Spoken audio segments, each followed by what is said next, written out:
नमस्कार, मैं कोनिका दास। मैं मौजूद हूँ ग्राम सभा इब्राहिमाबाद सेकंड में, जहाँ मेरे साथ प्रधान के रूप में राम नगीना जी मौजूद है। राम नगीना यादव इनका पूरा नाम है, जिनसे मैं जानना चाहूंगी कि अभी तक इन्होंने 4.5 साल में अपने ग्राम सभा में क्या क्या विकास कार्यों का अंजाम दिया और आने वाले 1 साल के लिए क्या रूपरेखा तैयार किया ताकि इस ग्राम सभा का काया पलट सके। राम नगीना जी, सबसे पहले तो आपका हमारे चैनल में बहुत बहुत स्वागत है।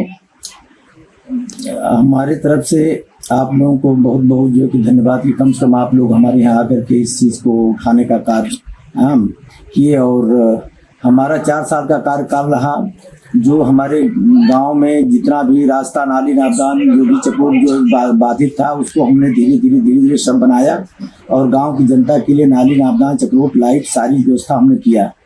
थोड़ा बहुत काम रह गया है अभी काम है, लेकिन अगला अगर एक पंचवर्षीय योजना और मिला तो पूरा गांव का काम लमसम हमारी तरफ से समाप्त हो जाएगा।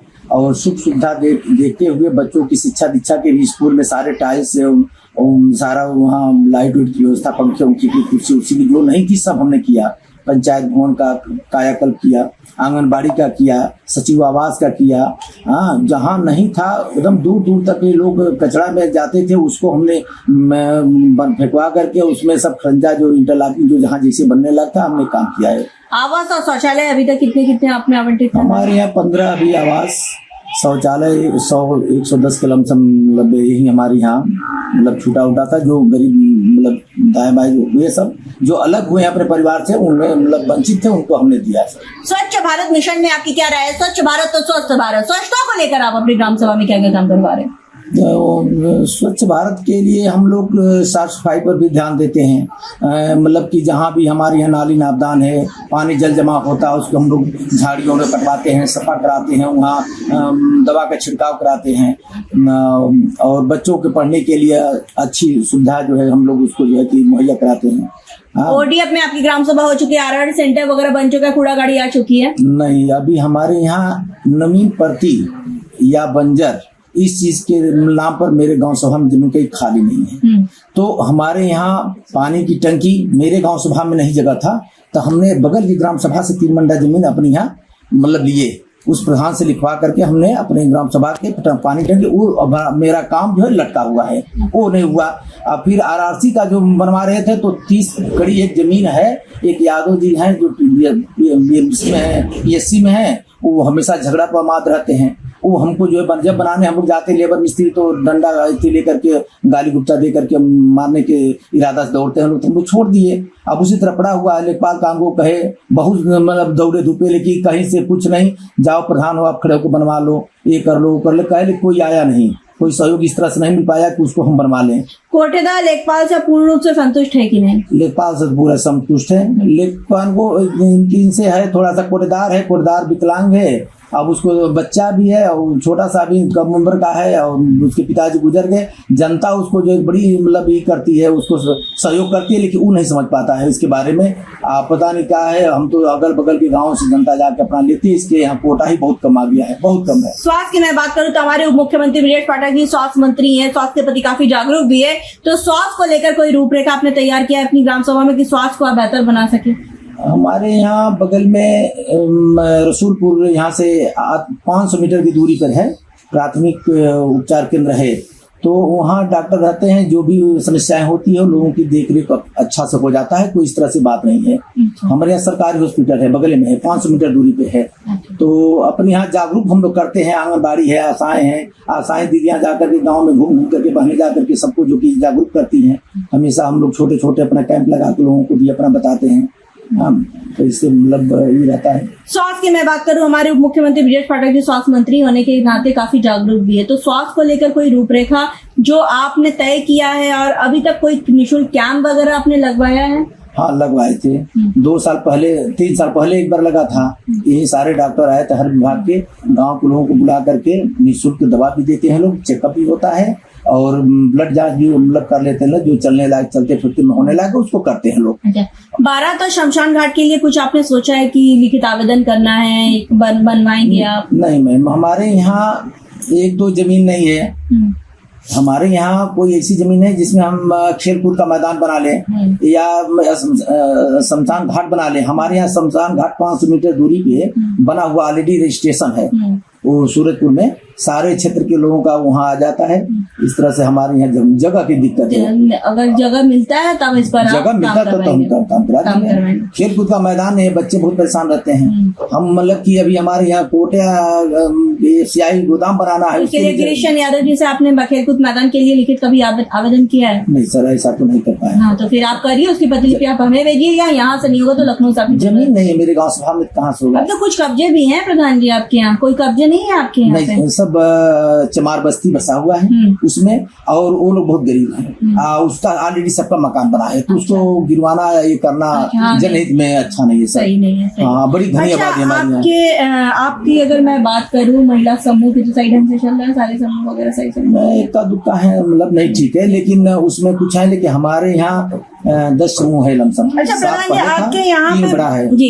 प्रधान जी, आपके यहाँ जब मैं आई तो ऑब्वियस की बात है, आपने अच्छा काम किया तभी आई, अदरवाइज आती भी ना मैं।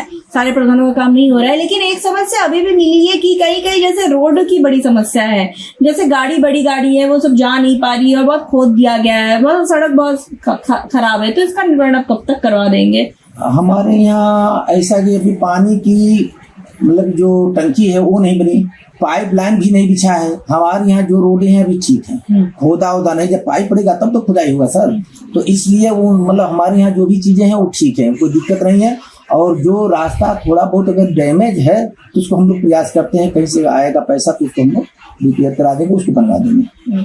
सरकार से आप क्या मदद चाहते हैं कि आपकी ग्राम सभा का विकास हो सके, और आम जनमानस आप क्या कहना चाहेंगे कि इस बार आप चुनावी मैदान में किन किन रणनीति के साथ, इरादों के साथ और वादों के साथ उतर रहे हैं? हमारा एक ही मतलब हार्दिक इच्छा है कि जो काम था मेरी ग्राम सभा में 70% काम तो मेरे यहाँ लमसम 5 साल में हम लोग कर लिए। जो छोटा गांव सभा है, कम रास्ते हैं, रास्तों में भी जो लोग अतिक्रमण किए थे उसको अपना हटवा करके किस तरह से हम लोग उसको रास्ते को ठीक ठाक करा लिए हैं। अब छोटा मोटा है, थोड़ा बहुत है, तो अगर बजट जैसे सरकार अगर मान ली बढ़ाती तो उसमें हम लोग अपने 14वां 15वां किस्त से जो भी काम हम लोग कराते थे केंद्र सरकार राज्य सरकार से, तो ये तो राज्य सरकार का तो मानदेय में हो जाता है, मानदेय देने में है। बहुत कम किस्ती है, 44,000 की किस्ती है, इतना में क्या होगा, उतना तो मानदेय हो जा रहा है। लेकिन हम लोग किसी तरह से बीडीओ साहब से, प्रमुख जी से, क्षेत्र पंचायत अध्यक्ष से अब ले दे करके किस तरह का सुन करके अपने गांव के काम के लिए भी है लोगों से अपना काम हम लोग कराए, क्षेत्र पंचायत से भी कराए हैं, मांग करके किए हैं लोग, प्रमुख जी भी कराए हैं। तो अब यही शौक है कि मतलब थोड़ा बहुत जो बचा हुआ उसको हम साल 2 साल के समय अगर मिलेगा तो देखते हैं। इरादा तो है कि उसको अच्छा करके सबको रास्ता, बिजली, पानी दे करके और खूब बढ़िया से गांव में व्यवस्था, हाँ लाइट की व्यवस्था भी हमारे यहाँ पूरा सड़क पर है, पूरा मतलब रोड पे है, गांव में भी है। प्रमुख जी भी 3-4 बड़े लाइटें लगा दिए हैं, विधायक जी भी एक लाइट लगाए हैं। तो हमारे यहाँ इस तरह से है और सोचते हैं गांव को खूब बढ़िया, हाँ साफ सुथरा रहे, स्वच्छता रहे, कहीं गंदगी ना हो, कीचड़ ना हो, कोई सारे लोग अपना शहर जैसे माहौल हमारे यहाँ भी हो जाएगा। अगली पंचवर्षीय योजना में हम इसको अपना पूरा विकसित कर लेंगे। मेरे गांव में कोई चीज अधूरा नहीं रहे, हाँ ऐसा नहीं छोड़ेंगे, ऐसा लगता है। हमारे साथ प्रधान जी मौजूद थे। साफ तौर पे कहना है कि इन्होंने अथक प्रयास किया था कि इस ग्राम सभा को नंबर 1 ग्राम सभा बनाया जाए। जैसा कि इन्होंने साफ तौर पे कहा, इनका ड्रीम पोर्ट, इनका सपना इस ग्राम सभा में हर एक क्षेत्र में काम करना है, और साथ ही साथ ये चाहते हैं एक मॉडल ग्राम सभा ग्राम बने, क्योंकि यहाँ पे जो भी लोग आए ये न सोच पाए कि मैं शहर में हूँ या गाँव में हूँ। इस तरह से ये सोच रखते हैं, एक डिजिटल तरीके से ये सोच रखते हैं, एक बहुत अच्छी सोच है। जब हम ग्राम सभा में सर्वे किए थे, बहुत जनता से मुखातिब हुए थे, नो डाउट इन्होंने अच्छा काम किया। लेकिन एक समय जहाँ पे कुछ जल निकासी की समस्या थी, जिस पर हम आपसे वादा किया था, गांव की कहानी प्रधान और जनता की जुबानी आप तक ले आएंगे, प्रधान की समस्याओं से भी आपको रूबरू कराएंगे, ताकि आप इनको वक्त दें। इनके पास अभी भी लगभग 1 साल का वक्त है। जैसे जैसे बजट आएगा, प्रधान जी वैसे तत्परता के साथ काम करते रहेंगे, और हमें उम्मीद भी है प्रधान जी जिस स्तर से आप ग्रामवासी की समस्याओं को सुनते हैं, निवारण करते हैं, वैसे ही करते रहेंगे। हमारा एक शौक है, मैं इसीलिए इस ग्राम सभा में आया हूँ कि जो ये गरीब जनता है, ये लोग नदी कटान से आए हैं, इनके पास किसी के पास जमीन नहीं है। अगर एक बिस्वा जमीन लिए हैं 30 कड़ी, तो उसमें 3 लड़के उसके निवास करते हैं, एक कोठरी में एक लोग पूरा परिवार सहित रहते हैं। ऐसा हमारा गांव सभा है। अब बता रहे हैं कि 500 मीटर इधर, 500 मीटर यही मेरा गांव सभा है, लेकिन इतनी घनी आबादी है कि 27-28 जनसंख्या है मेरे यहाँ। तो मैं सरकार से और जनता से भी ये कहना चाहूंगी कि ऐसे बहुत कम प्रधान मिलते हैं जो अपने फायदे के लिए चुनाव नहीं लड़ते होंगे, क्योंकि जो फायदे के लिए लड़ते होंगे वो जनता के बारे में नहीं सोचते हैं। और इनकी कहानी ये कि जहां पे ये रहते हैं ऑलरेडी वहां पे जनसंख्या ज्यादा है, अगर ये वहां से लड़े होते तो इनकी बजट भी ज्यादा आता, लेकिन वहां से ना लड़के वो यहाँ से लड़े जहां पे जनसंख्या कम है और जहां पे विकास नहीं हुआ था, न के बराबर विकास हुआ था। तो इन्होंने चुना उस ग्राम सभा को जहां पे विकास नहीं हुआ है। ये एक अच्छी सोच है इनकी, और ऐसे प्रधान अगर हर ग्राम सभा में हो तो यकीन मानिए उस ग्राम सभा का विकास कोई नहीं रोक सकता। वीडियो जर्नलिस्ट आई शर्मा के साथ मैं कोनिका दास, आई न्यूज़ उत्तर प्रदेश, लखनऊ।